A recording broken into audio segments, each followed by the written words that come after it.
천사의 아침 방문을 찾아오신 여러분을 환영합니다. 오늘도 아침 예배 말씀으로 믿음과 위로의 시간을 갖게 되길 바랍니다. 오늘도 아침 예배에 찾아오신 모든 성도님들을 진심으로 환영합니다. 오늘도 말씀이 인도하는 대로 따라갈 때 참된 평안과 안전이 있다는 것을 깊이 깨닫고 이해하는 시간이 되기를 간절히 바랍니다. 이제 함께 기도하겠습니다. 하늘에 계신 아버지, 오늘도 진리의 빛을 보여주시고 따라오라고 말씀하시는 음성을 듣기 위하여 아침 예배에 나와 머리 숙여 기도하는 모든 성도들에게 함께하여 주시옵소서. 혼돈과 어지러운 세상 속에서 이 세상과는 비교할 수 없는 영원한 하늘을 우리에게 주시기 위해 졸지도 않으시고 일하시는 주님을 기억하고 날마다 내려주시는 만나의 말씀을 간절한 마음으로 받을 수 있도록 우리의 마음을 준비시켜 주시옵소서.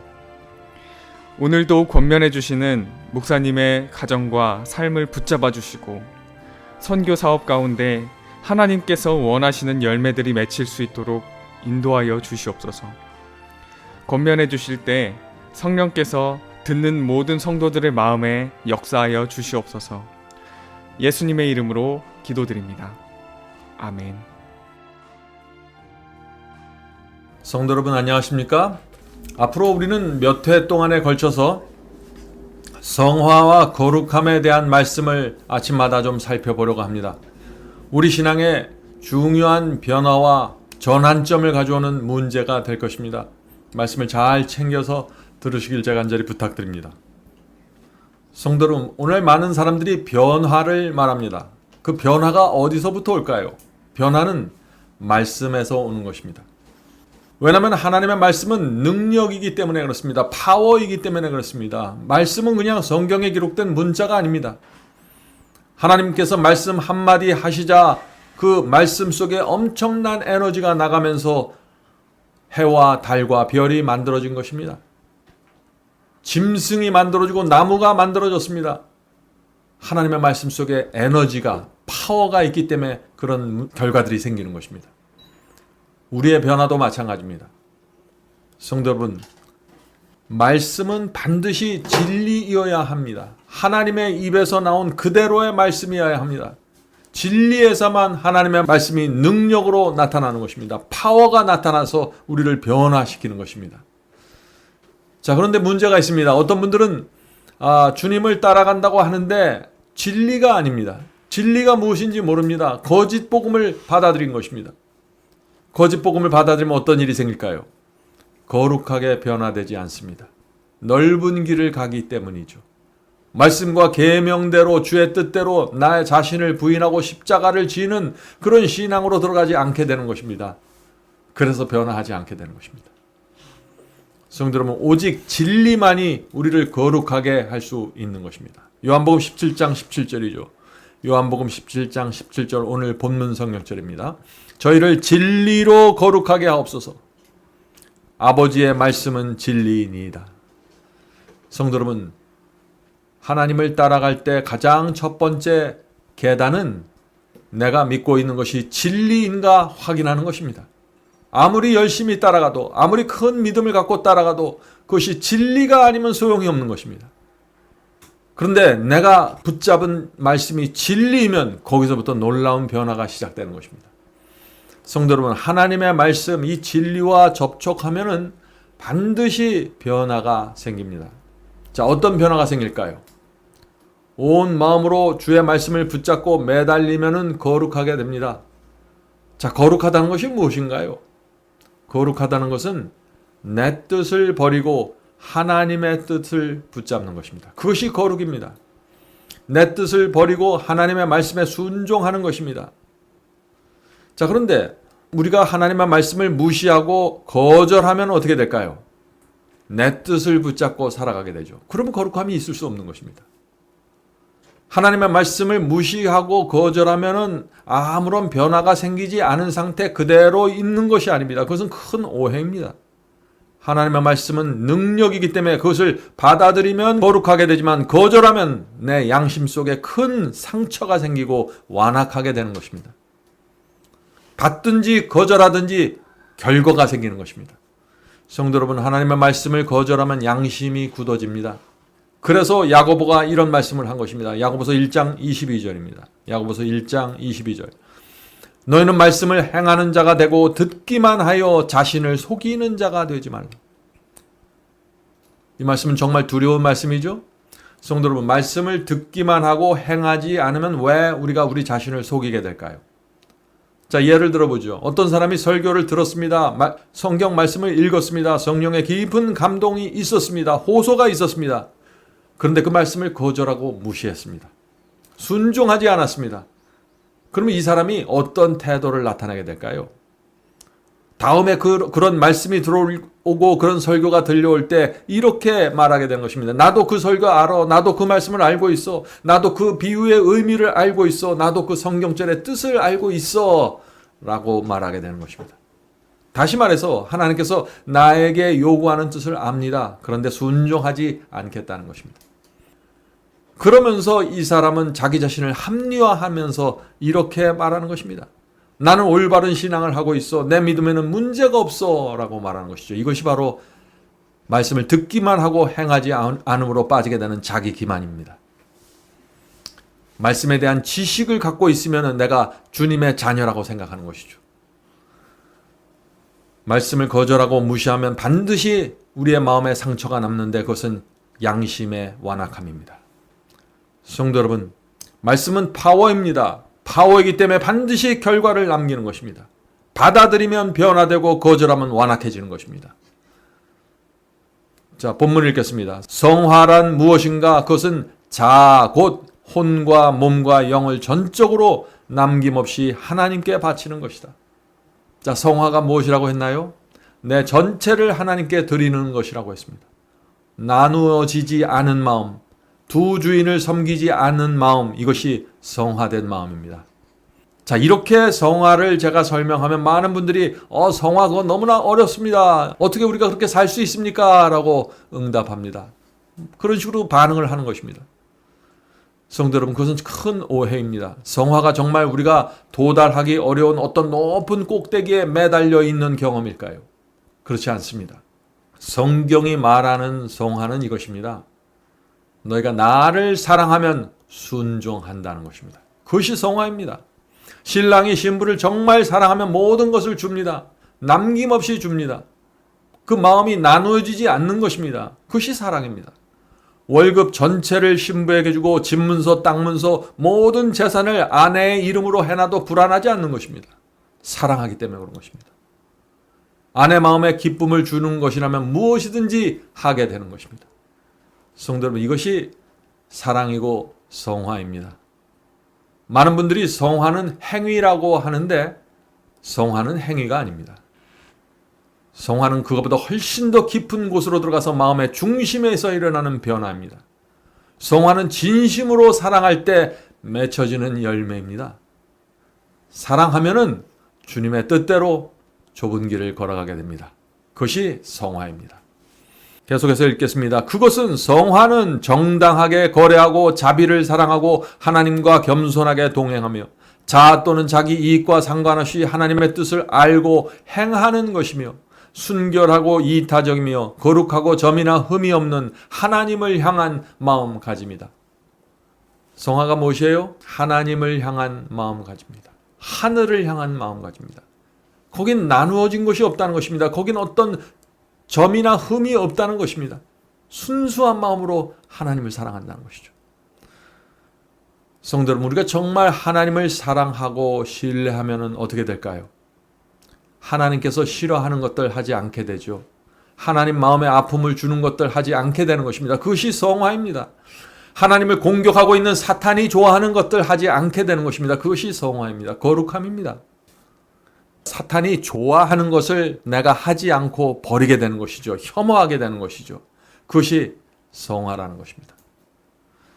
하나님을 사랑하고 존경하면은 내 뜻을 내려놓게 됩니다. 예를 들어 볼까요? 신부를 사랑하면은요, 식당에 가서도 신부가 원하는 메뉴와 음식을 주문하게 됩니다. 다 그렇습니다. 왜 그럴까요? 내가 갑자기 입맛을 잃어버려서 그렇습니까? 그렇지가 않고 내 입맛을 부인하고 신부의 입맛을 더 중요하게 생각하고 싶기 때문이죠. 신부의 마음에 기쁨을 주기 원하는 것입니다. 신부가 맛있게 먹는 그 모습을 보기 원하는 것입니다. 그것이 성화입니다. 주님을 사랑하기 때문에 주님의 마음에 조금이라도 기쁨을 드릴 수 있다면 내가 무엇이든지 할 수 있다는 것입니다. 나를 부인하고 십자가를 지는 것도 할 수 있다는 것입니다. 이것이 성화입니다.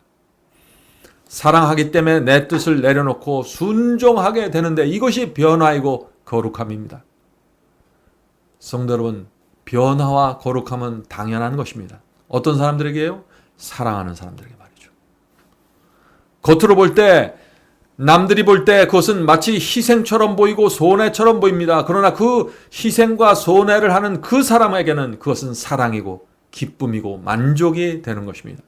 남들이 볼 때는 좁은 길을 가는 것처럼 보입니다. 그러나 내가 그 길을 실제로 걸어가면 그 길은 그렇게 좁지 않게 되는 것입니다. 성도 여러분, 성화는 내가 하기 싫어하는 것을 억지로 참고서 하는 것이 아닙니다. 성화는 사랑하는 자에게 나타나는 태도이고 정신이고 마음입니다. 아주 자연스러운 것입니다. 계속 본문을 읽겠습니다. 우리의 성화 곧 그리스도의 형상으로 변화되는 것은 진리를 통하여 성령의 능력으로 되는 것이다. 이 말씀은 정말 중요한 말씀이죠. 우리가 변화되려면 거룩함의 경험으로 들어가면 두 가지가 필요하다는 것입니다. 그 두 가지가 무엇인가요? 첫째는 진리이고 둘째는 성령의 능력입니다. 둘 중 하나만 있으면 안 되는 것입니다. 둘 중 하나만 있으면 성화되지 않습니다. 둘 다 있어야 되는 것입니다.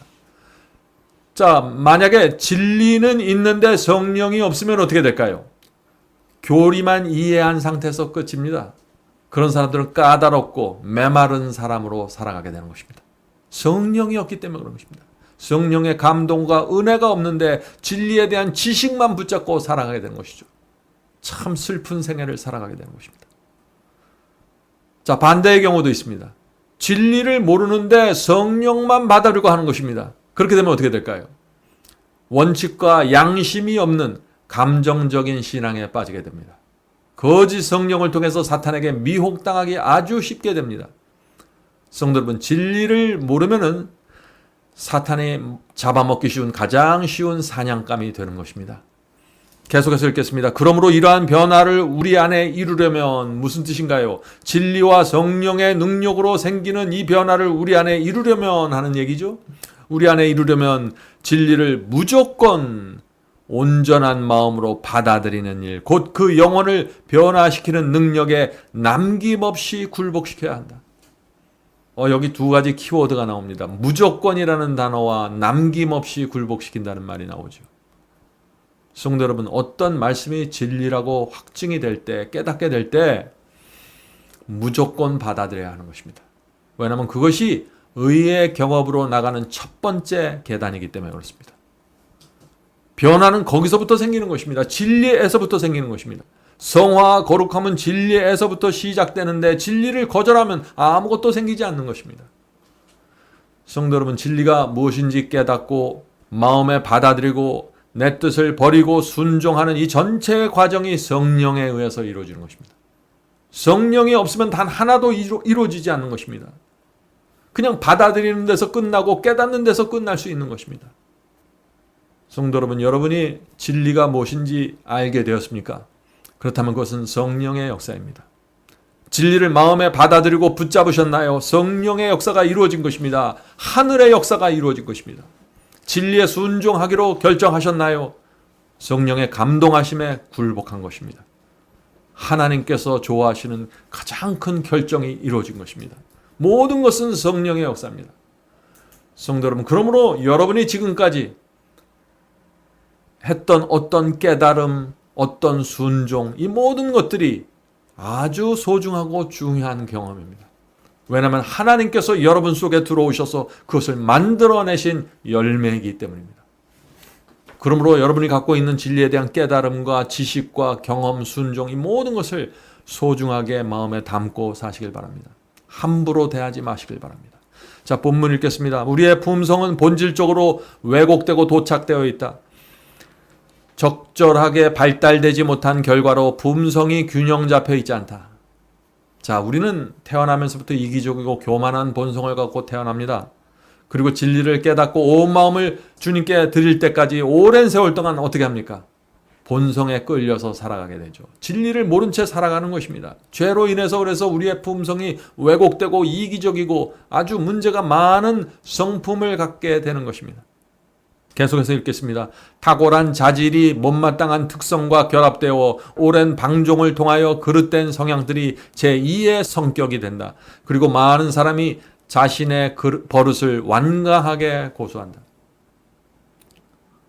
많은 그리스도인들이 나는 천성대로 태어난 대로 살겠습니다. 나는 이렇게 태어났으니까 이렇게 살겠습니다. 라고 말합니다. 태어난 기질대로 살면서 그런 사람들은 품성을 그렇게 비틀어진 품성으로 자라나도록 내버려두고 방치하게 되는 것입니다. 자기의 습관과 버릇을 그대로 고집하는 것입니다. 그런 사람들은 어떻게 될까요? 계속해서 읽겠습니다. 그들이 진리를 받아들인다고 공언하고 그리스도께 자신을 굴복시킨 후에라도 동일한 옛 습관에 탐닉하여 동일한 자만심이 나타나며 그릇된 동일한 관념들을 품고 있다. 그런 사람들은 회심했다고 주장할지라도 스스로 진리에 변화시키는 능력에 굴복하지 않았음이 명백하다.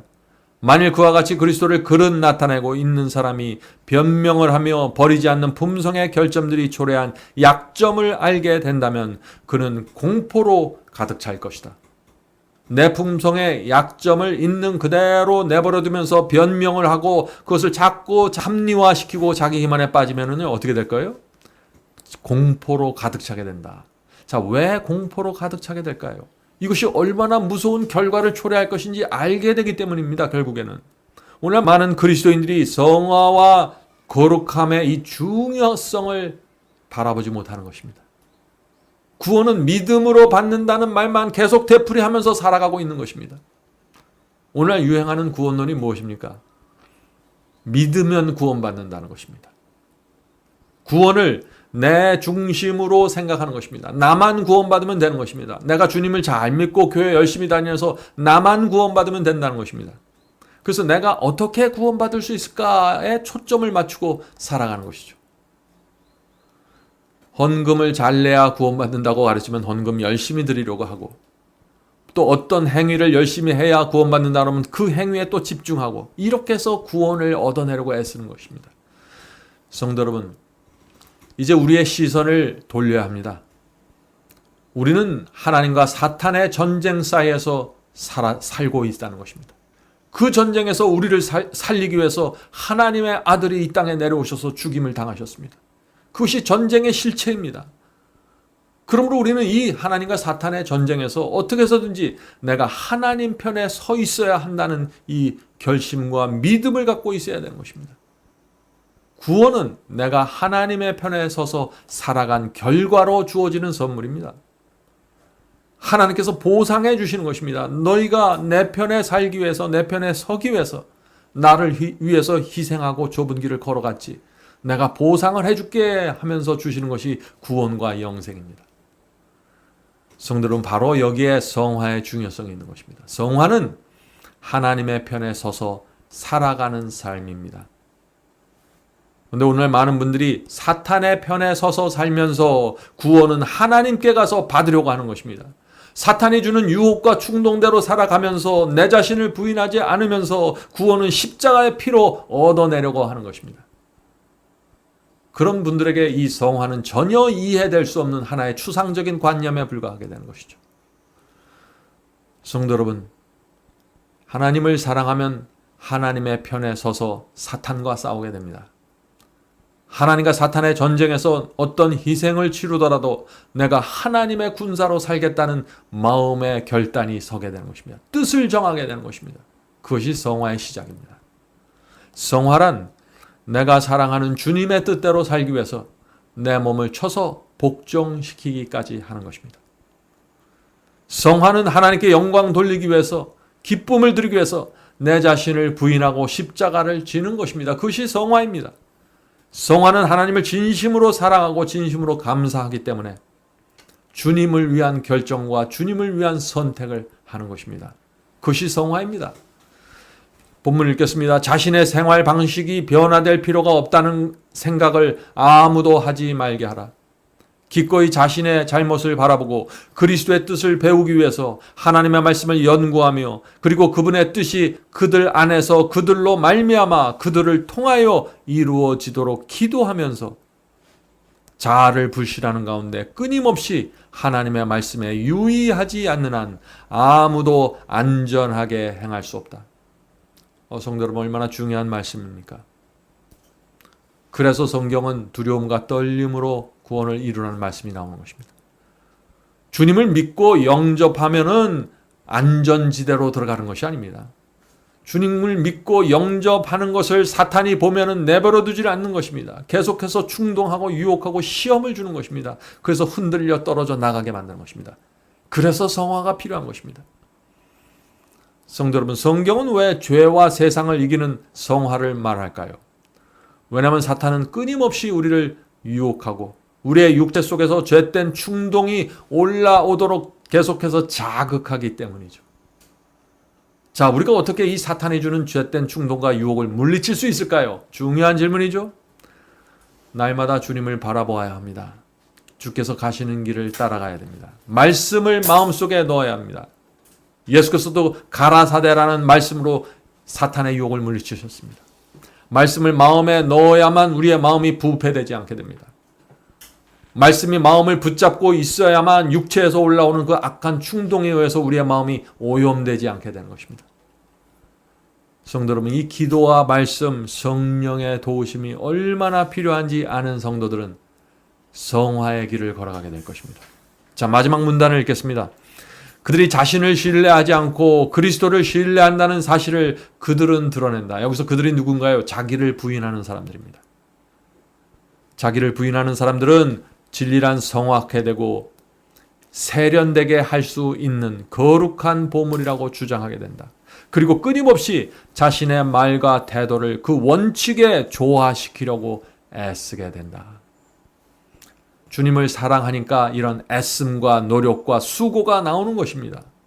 주님을 사랑하면은 진리가 무엇이라는 것을 정말 알면은 나를 향해서 펼쳐지고 있는 이 사탄과 하나님의 전쟁의 실체를 정말 알면은 성화의 중요성을 깊이 들여다보게 되는 것입니다. 그 경험을 달라고 매달리게 되는 것입니다. 예수께서 하신 말씀 아시죠? 누구든지 나를 따르려거든 자기를 부인하고 십자가를 지라는 이 말씀의 중요성에 초점을 맞추게 되는 것입니다. 성도 여러분, 성화의 경험 없이 구원받을 수 있을까요? 없습니다. 성화의 열매 없이는 구원이 없는 것입니다. 성화 없이 구원받겠다는 생각은 마치 내가 비록 사탄의 편에 서서 살지만은 구원은 하나님 편에 가서 받겠습니다 라는 생각과 똑같은 것입니다. 안타깝게도 오늘 많은 분들이 이 성화와 구원이 어떻게 연결되어 있는지, 하나님에 대한 사랑과 성화가 어떻게 연결되어 있는지 모르는 것입니다. 사도 야고보의 말씀을 읽고 오늘 말씀을 마치도록 하겠습니다. 야고보서 1장 12절입니다. 야고보서 1장 12절. 시험을 참는 자는 복이 있도다. 다 어떤 사람에게 복이 있다고 했어요? 시험과 유혹이 올 때 참고 견디고 인내하는 자들에게 복이 있다고 하는 것입니다. 자, 이어지는 말씀 중요합니다. 시험을 참는 자는 복이 있도다. 이것에 옳다 인정함을 받은 후에. 무슨 뜻인가요? 시험이 옵니다. 유혹이 왔어요. 그럴 때 우리가 주님 편에 서 있는가를 확인한 후에, 내가 하나님의 편에 서 있다는 사실이 드러난 후에 주께서 자기를 사랑하는 자들에게 약속하신 생명의 면류관을 얻을 것임이니라. 성도 여러분, 어떤 사람들에게 생명의 면류관이 주어진다고 했나요? 시험 받을 때 참고 견디는 자들입니다. 그런 신앙을 가진 자들에게 생명의 면류관을 하나님께서 주신다는 것이죠. 시험 받을 때 나를 부인하고 십자가를 지는 신앙을 가진 성도들, 시험 받을 때 사탄의 편을 떠나서 하나님의 편에 확고하게 서는 신앙을 가진 성도들, 이런 성도들에게 하나님께서 큰 보상을 주시는데 그것이 생명의 면류관이라는 것입니다. 내 편으로 되어 주었기 때문에, 네가 이 세상에서 고생하더라도 내 편이 되어 주었기 때문에 내가 보상을 하겠다는 것입니다. 성도 여러분, 오늘 우리 모두 이 생명의 면류관을 받는 신앙으로 들어가게 되길 제가 간절히 바랍니다. 자, 이제 기도하겠습니다. 하늘에 계신 아버지, 성화에 대해서 정확하게 이해할 수 있도록 도와주시옵소서. 성화가 어떤 막연하고 철학적이고 어떤 신기루 같은 경험이 아니라 날마다 우리가 하나님의 편에 서는 경험이라는 사실을 이해할 수 있도록 도와주시옵소서.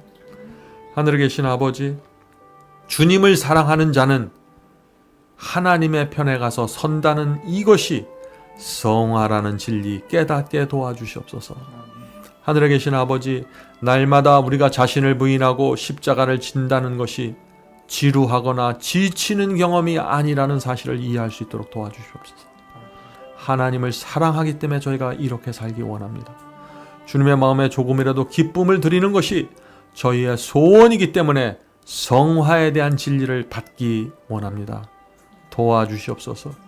진리와 성령으로 저희가 변화되는 경험이 무엇인지 가르쳐 주시옵소서.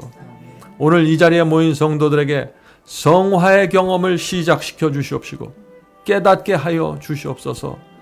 예수님의 이름으로 간절히 기도드립니다. 아멘.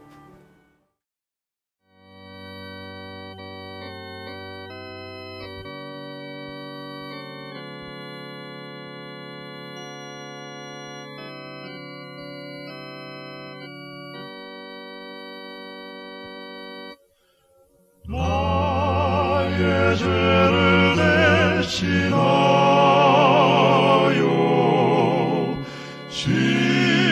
십자가에 달린 주, 내 어찌 주님의 가슴에 못을 칠 수 있을까?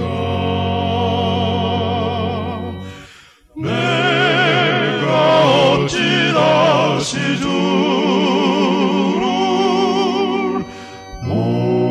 못질할 수 있을까? 한 번만 더 부족하여 다시 고통 들일까? 나를 심히 사랑하사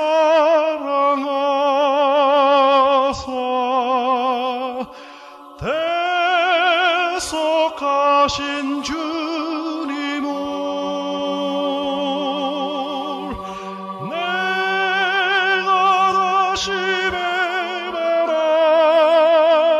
배반하여 주를 실망시킬까? 내가 어찌 다시 주를